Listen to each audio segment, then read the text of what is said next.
वाह वाह वाह वाह वाह वाह वाह वाह मोदी जी वाह। भाई मैं क्या बोलूं, डोनाल्ड ट्रंप ये आदमी कह रहा है कि 20% पैसा लूंगा मैं, 20% स्टेट ऑफ हॉर्मस के हम गार्जियन बनेंगे। दोस्तों मुझे लगता है कि जो भी ईरान का प्लान है वो जल्दी से जल्दी एग्जीक्यूट कर ले तो ज़्यादा अच्छा है। देखिए ईरान ने जो किया है, ईरान ने मिसाइल मारी, यूएई के टैंकर पे लगा, मतलब शिप पे लगा और एक भारतीय की जान चली गई। अभी भी सैकड़ों लोग स्ट्रेट ऑफ हॉर्मुज में फंसे हुए हैं। इस समय युद्ध एक ऐसे मोड़ पर खड़ा हुआ है जहां पे हालात बहुत खराब हो सकते हैं। बात करेंगे, सारी अपडेट्स मैं बताऊंगा, डिकोड करता हूं। आशा करता हूं आप सब बहुत अच्छे होंगे। मेरा नाम है सिद्धांत अग्निहोत्री, स्टडी ग्लोस पे आपका बहुत बहुत स्वागत है। एक दो और चीज़ें बताता हूं कि कल मैंने काशी विश्वनाथ का व्लॉग डाला था, वाराणसी का व्लॉग डाला था। ट्रैवलिंग चैनल पे पिछले 2 महीने से लेक्चर्स नहीं आ रहे, आप लोग कह रहे थे सर कब डालेंगे, तो जाओ आप वहाँ पे देखो। इन्फॉर्मेशन व्लॉग्स बनाता हूँ बेसिकली, वो जगह खाली जगह की तरह मैं कवर नहीं करता हूँ, थोड़ा अलग तरीके से, तो आप जाके देख सकते हैं। तो यूएई ने कहा है कि ये जो स्ट्रेट ऑफ हॉर्मस की डिमांड्स है कंडेम किया है। सबसे पहली बात, इस समय मैंने आपको क्या बोला था कि अब पूरी दुनिया ईरान को हराने की कोशिश करेगी। कैसे हुआ ये? अभी तक सब चुप थे, डील कर ली, देख लो तुम्हारे सामने है। डोनाल्ड ट्रंप का यही कहना होगा पूरी दुनिया को। यूके ने आईआरजीसी को एक आतंकवादी संगठन घोषित कर दिया है, यानी कि यूके की तरफ से एक चीज क्लियर है कि हम डोनाल्ड ट्रंप का साथ देंगे। अभी और भी लाइन में लगे हुए हैं, सबके सब आएंगे। रशिया चुप है, रशिया ने एक डूम्सडे प्लेन जो है वो भेज दिया है, बट उसका क्या मतलब है, क्या करोगे डूम्सडे प्लेन का? डूम्सडे एवेंजर डूम्सडे आ रही है वैसे दिसंबर में।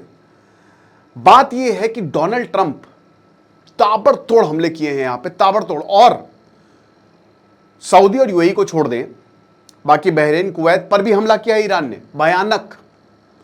इनके बेसिस पर ईरान कह रहा है कि हमने जो है हाउसिंग कॉलोनीज, जो नेवल ऑफिसर्स हैं या जो मिलिट्री ऑफिसर्स हैं यहां पे तैनात है, जहां रहते हैं वहां पे हमला किया है। सिविलियंस पर अटैक क्यों हुआ? क्योंकि डोनाल्ड ट्रंप यानी कि अमेरिका ने ईरान के अंदर घुसकर हमला करना शुरू कर दिया है। उसके की इंफ्रास्ट्रक्चर यही कहता ना कि अगर आपके पास न्यूक्लियर नहीं हो तो आपकी कोई सुनता नहीं है। सुन रहा है ना रो रहा हूं मैं। तो यूएई ने जो स्ट्राइक, अब देखिए ईरान ने स्ट्राइक की है, भयंकर तरीके से स्ट्राइक मारी है, जिसमें अगेन एक इंडियन की जान गई है, 6 इंजर्ड है। बहुत दुखद, बहुत दुखद। ऐसे अमेरिका ने भी उड़ा दिया था शिप और हम चुप बैठे थे। अब यहां पे यूएई कह रहा है कि ये तो वायलेशन इंटरनेशनल लॉ का। तो मैं गल्फ से यही पूछना चाहूंगा कि आप एक बार डोनाल्ड ट्रंप के खिलाफ भी स्टेटमेंट दे दें कि वो जो कर रहे हैं वो भी वायलेशन है। ईरान पता नहीं कौन सी दुनिया में है। मैं आपको बताऊं कि $1 आपको कितने ईरानी रियाल देगा? लगभग 1.3 मिलियन। मतलब अगर आप $1 जाके ईरान में एक्सचेंज करा रहे हो तो आपको ये बोरा भर के आपको पैसे मिलेंगे। उनकी करेंसी बर्बाद हो चुकी है, ईरान इकोनॉमिकली बर्बाद हो चुका है। वो क्या करने की, क्या प्रूव करने की कोशिश कर रहा है, नोबडी नोस। जो भी हो, उनके सुप्रीम लीडर की मौत हुई, मैं समझता हूं, लेकिन सबसे पहली चीज आपको अपनी पावर रीबिल्ड करनी पड़ेगी। तब तक चुप रहे, पर ईरान ऐसा कर नहीं रहा है। वो लगातार हमले कर रहा है। ईरान देखो, उसने सरवाइव कर लिया। ईरान ने इनिशियल अटैक्स को सरवाइव कर लिया। अब अमेरिका की लग चुकी है, अमेरिका डरा हुआ है। और याद रखिए कि एक ही मिस हिट की जरूरत होती है। 99 मिसाइल रोक लो, एक गिरेगी, नुकसान होगा। समझ रहे हो? तो ये चीज है। उसके बाद जो ईरानियन मिसाइल्स हैं यूएई टैंकर्स पे गिरी हैं, जिसमें 8 लोग इंजर्ड और एक इंडियन। डोनाल्ड ट्रंप का कहना है कि मुताबा खामैनी चले गए, इज 90% गॉन। देखिए रशिया चाहता है कि, या बाकी जितनी भी दुनिया, मतलब जो देश हैं, वो ये चाह रहे हैं कि लीडरशिप वाइप आउट ना हो जाए। अगर लीडरशिप आप वाइप आउट करेंगे तो आप बातचीत किससे करेंगे? इजराइल और अमेरिका का एक ही प्लान है कि देखो स्टेप 1 में इनके लीडर्स को मारो, कोई कमांड सेंटर नहीं। लेकिन ईरान ने इसकी पहले से तैयारी की हुई है। ईरान ने डिसेंट्रलाइज्ड किया हुआ है, पूरा डिसेंट्रलाइजेशन है कि तुम जो है, अगर कोई मर जाए तो तुम इंस्ट्रक्शंस का वेट नहीं करना, तुम मारना। तो दूसरा क्या है कि आईआरजीसी को मारो, इनके मिलिट्री इंस्टॉलेशंस हो गए, रेडार इंस्टॉलेशंस हो गए, और जहां इनकी मिसाइलें रखी हुई है वहां पे मारो, इनको क्रिपल कर दो। इससे भी बात ना बने तो इनके इंफ्रास्ट्रक्चर पर हमला करो, सिविलियन इंफ्रास्ट्रक्चर, ब्रिजेस हो गए, रेलवे ब्रिजेस हो गए, या फिर सिविलियन सोसाइटीज हो गई, या फिर इनका ग्रिड हो गया, इलेक्ट्रिसिटी ग्रिड, क्रिपल कर दो, पूरी तरीके से अपाहिज कर दो। फिर क्या करोगे आप? एक बात बताइए, मान लीजिए 6-7 महीने तक युद्ध चलता है। एक और चीज, 5% दाम चले गए हैं एथेनॉल की। जय हो भैया एथेनॉल की। बीजेपी हार जाएगी, मैं इस पर अलग से लेक्चर करूंगा। एथेनॉल इतना कर रहे हैं, समझ नहीं रहे भाई। ये आप अभी 5% तेल के दाम ऊपर चले गए। बड़ी मुश्किल से ये 70 से $80 के बीच में पर बैरल जो है वो ट्रेड कर रहे थे, अब $80 के ऊपर जा रहे हैं।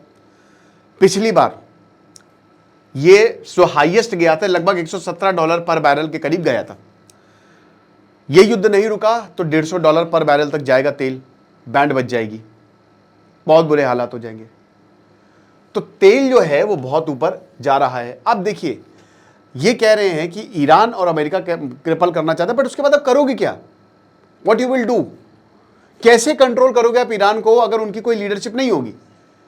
जावेद शाह को लेकर आओगे, एग्जैक्ट प्रिंस जो प्रिंस वहां पे आपके उधर पे रह रहे, उनको बैठाओगे? जब भी अमेरिका ने ऐसा कुछ करने की कोशिश की है तो मुंह की खाई है। इस बार अमेरिका खत्म हो जाएगा, उसकी साख एकदम नीचे चली जाएगी। इराक को बर्बाद किया, अफगानिस्तान को बर्बाद किया, अब ईरान उनके रडार पर है। कितने प्रॉक्सीज ग्रुप खड़े करेगा ये अमेरिका, और ये कितनी दुनिया में फैलेंगे आपको नहीं पता। पाकिस्तान मतलब खत्म, बॉर्डर शेयर करता है, इतने प्रॉक्सी ग्रुप खड़े हो जाएंगे। आप ईरान में जबरदस्ती घुस गए, चलो 6-7 महीने तक तो बहुत बुरे हालात, हाहाकार मच जाएगा, बट 6-7 महीने के बाद फिर करोगे क्या आप? क्या प्लान है डोनाल्ड ट्रंप का? Nobody knows. कि आप क्रिपल कर रहे हो, हर बातचीत करनी नहीं है, हमले करने, ये चीज है। ईरान जो स्टेटमेंट्स दे रहा है वो ये कह रहा है कि देखिए हमने सुपर टैंकर से स्ट्रेट ऑफ हॉर्मुज़ पे उसको हमने डिसेबल किया है, हमने अमेरिका के हाउसिंग सोसाइटीज़ पर हमला किया है, कम्युनिकेशन नेटवर्क्स को हमने जाम किया है। ईरान कहता है कि अमेरिका के एक्शन से जो है उसने इंटरनेशनल शिपिंग एकदम रोक दिया, पहले भी रुकी थी, इसमें कोई बड़ी बात नहीं है। ये सारी बातें ईरान बोल रहा है कि हम हमला करेंगे और तब तक हमला करेंगे। अच्छा, डोनाल्ड ट्रंप कह रहे हैं कि ईरान ने हमको धोखा दिया, ईरान ने बातचीत से वो पलट गया। 2-3 दिन बाद ईरान ने एकदम ही वो पीछे चला गया और फिर हमले शुरू कर दिया, हमने तो ऐसा कुछ कहा नहीं। ये चीज़ है। बहरीन, भयंकर हमले हो रहे बहरीन में, हर जगह एयर साइरेंस इनके की इंस्टॉलेशंस पर। कुवैत, हॉस्टाइल टारगेट्स इंटरसेप्ट किया। बहरीन, कुवैत, जॉर्डन, इनकी तो लगी हुई है। कतर तगड़े तरीके से। ईरान कह रहा है कि हमने बहरीन, जॉर्डन, कुवैत और ओमान को मारा है। अगला कौन है? यूएई, सऊदी पर अभी तक हमला नहीं हुआ है। फुजैरा ऑयल फील्ड छोड़ दीजिए, लेकिन अभी ईरान भी, उसको भी पता है कि यार उतना भी नहीं आगे बढ़ना है कि फिर हमारे अब लेने के देने पड़ जाए। पूरी दुनिया अगर आ गई साथ में तो जाहिर सी बात है ईरान हारेगा, बट पूरी दुनिया चाह नहीं रही ना, उनको भी नुकसान होगा। अभी 4-5 दिन पहले ईरान ने बोला था कि यूरोप अगला है, और रशिया भी भाई चाह रहा है कि थोड़ा यूरोप पे भी ट्राई किया जाए, एक बार देखी जाए क्या होता है। ये चीज़ है। तो बातें तो बहुत सारी हो रही हैं और बहुत ताबड़तोड़ हमले हो रहे हैं। एक और चीज़ बातें बोली जा रही है कि न्यूक्लियर हमला हो सकता है। देखिए, न्यूक्लियर हमला जो है वो इतना आसान नहीं है, कोई नहीं करेगा, और अगर करेगा तो वो अमेरिका ही करेगा। मैंने आपको पिछली बार भी ये बताया था कि अगर कोई देश न्यूक्लियर हमला कर सकता है तो दैट इज़ अमेरिका। वही पागल है। अब आपको लगे डेमोक्रेसी, नहीं, आप उनकी डेमोक्रेसी देख लीजिए कैसी है। डोनाल्ड ट्रंप जो है उनको हटा नहीं पा रही है उनकी कांग्रेस, ठीक है। कितने लोग गुस्से में होंगे, उनकी पार्टी के ही लोग बहुत सारे समझदार होंगे, कुछ नहीं हो पा रहा है। प्रेसिडेंशियल फॉर्म ऑफ गवर्नमेंट में यही बहुत बड़ी दिक्कत होती है। अभी पार्लियामेंट के पास ताकत होती तो देखिए, प्रेसिडेंशियल मतलब एक ही इंसान के पास ताकत है, आपका प्रेसिडेंट, वो जो करेगा बस। पार्लियामेंट के पास ताकत है, कलेक्टिव ताकत होती है ये, है ना। तो भारत हो गया, ब्रिटेन हो गया, इन सबके पास पार्लियामेंट्री, ऑस्ट्रेलिया हो गया, पार्लियामेंट्री फॉर्म ऑफ गवर्नमेंट है। अभी अगर इंडिया में हो रहा होता लात मार के निकाल दिए गए होते जो भी करता है ऐसा, लेकिन वहां ऐसा नहीं हो सकता। अमेरिका में। तो देख लीजिए, तो न्यूक्लियर हमला अगर डोनाल्ड ट्रंप चाहे कर भी सकते हैं, अगर वो फ्रस्ट्रेट हो जाए। इजराइल बिल्कुल चाहेगा कि ऐसा कुछ हो जाए, बढ़िया है, हमको क्या है। देखिए, इजराइल चाहेगा युद्ध लंबा खिंचे, वो लंबे युद्ध के लिए तैयार है, वो इसकी तैयारी आज से नहीं बहुत लंबे समय से कर रहा था। ईरान ने धीमे धीमे, जब से ईरान अपनी ताकत बढ़ा रहा है तब से इजराइल को कोई एक ऐसा लीडर चाहिए था जो ईरान पर हमला छेड़ दे। बट अभी तक जितने भी, चाहे वो डेमोक्रेट्स थे, चाहे वो ट्रंप ने पहले टर्म में तो इसकी मतलब कहते ना कि वो ट्रेलर दिखा दिया था, तैयारियां हो गई थी, फिर डोनाल्ड ट्रंप हट गए तो जो बाइडन ने बोला नहीं, कुछ भी करके ईरान पर हमला नहीं करेंगे, हमारी पहली प्रायोरिटी अफगानिस्तान है। इजराइल चुप बैठा। इजराइल ने फिर अब ट्रंप को इलेक्शन जिताया और 2000 और डेमोक्रेट्स भी बेवकूफ़ी, अता बेवकूफ़ी की, वरना वो जीत जाते, है ना। आखिरी में एकदम लास्ट में तुम जब कमला हैरिस को उतार रहे हो, कोई मतलब नहीं है। 3 बहस हुई थी, नंगा कर दिया था डोनाल्ड ट्रंप को कमला हैरिस ने, ऐसी की तैसी कर दी थी, समझ रहे हैं हम। लेकिन क्या होता है कि अब इजराइल इस समय एट दिस पॉइंट, नेतन्याहू बिल्कुल तैयार है। अक्टूबर में इलेक्शन है इजराइल में और बहुत ज़्यादा पॉसिबिलिटी कि शायद नेतन्याहू हार जाए, लेकिन तब तक वो चाह रहे हैं कि इजराइल जो है वो ईरान पर चढ़ाई कर दे। इनकी मिलिट्री तैयार है, दोनों की, इजराइल और अमेरिका दोनों की। दोनों को पता है कि अभी नहीं तो कभी नहीं। बट जो पूरी दुनिया इसका इफेक्ट में आ रही है, अभी बड़ी मुश्किल से ऑयल स्टेबल हुए थे, शेयर मार्केट जो स्टॉक मार्केट है वो अब फिर से एकदम से भाई, जैसे ही अभी देखिए मार्केट खुला है, रेड रेड रेड रेड, अपना पोर्टफोलियो देखिए। अब ये कब तक चलेगा? वो कहते हैं ना, जैसे मेरी वाइफ बहुत बढ़िया इन्वेस्टर है, तो वो कहती हैं कि जब मार्केट जैसे अभी पैसा बनाने का आपके पास बहुत अच्छा मौका है, मार्केट नीचे जा रहा है तो बहुत महंगे शेयर्स जो हैं वो नीचे है, लेकिन मैक्सिमम लोगों के पास पैसा नहीं होता क्योंकि वो ऑलरेडी पहले इन्वेस्ट कर चुके हो तो उनका पैसा फंस गया होता है। ये दिक्कत है। और जो पैसा बचा लेते हैं वो इस समय बहुत पैसा कमाएंगे। डोनाल्ड ट्रंप ऐसे ही पैसा, बहुत पैसा जानबूझ के वो शेयर मार्केट को नीचे गिरा रहे हैं। बाकी बताइए आपको क्या लगता है, कोई और अपडेट होगा तो मैं आपको ज़रूर बताऊंगा। और हमारा जो ट्रैवलिंग चैनल है सुकून, उसको आप ज़रूर सब्सक्राइब करें। Thank you so much.